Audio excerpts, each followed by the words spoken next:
高雄第二大的里高山区的凉水里，敢爱挂做两个里的居民是有无同款的意见。顶个月底呢，这市政府召开说明会，有700多位里民到现场，里长和多数里民拢是反对。即马区公所拍算要搁再开第2摆的公听会，所以引起里长的不满。里长是认为讲袂当，因为这凉水里反对说明会就一直开，民政局用这款硬要做的方式，伊是无法度认同。 大楼一栋比一栋高，一栋比一栋新。高山的凉水里虽无面积无宽，不过人口超过35000人，是高雄市的第2大里。为着要减轻里长的负担，市府按算要甲凉水里分割做2里。顶个月底嘛，伫地方开说明会，不过分割做法却引起里长甲侪居民的反对。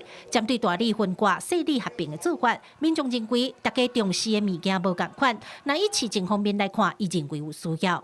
当然，民众的意见当然还是意见啊。可是如果说在意见跟实际的数字管理中，以一个政府营运，应该还是要以数字为重，这样才是得到一个真正大家都可以共好跟公平的方式。 市府按算要对美术东3路、延东2路、接美术馆路，甲凉水里分割做2里。头一摆说明会要针对囡仔学区甲个人证件都唔免换来挂保证。不过700多位民众来参加，反对分割有超过一半。里长认为这都是凉水里的态度。不过现在市府准备要搁办第2场说明会，这个做法让里长真不满。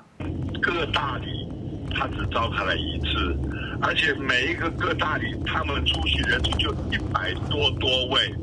他就代表了民意。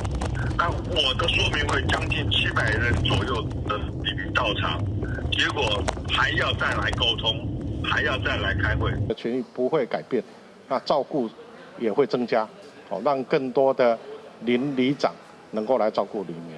那整个程序，我们也希望说民政局能够带多沟通。 市长强调，行政区的分割是为着要减轻里长负担，提升服务的效率。里民的福利权益未有任何改变，落尾会持续甲地方沟通，消除民众的要求。记者郭亚如、邱朝阳、高雄仓报道。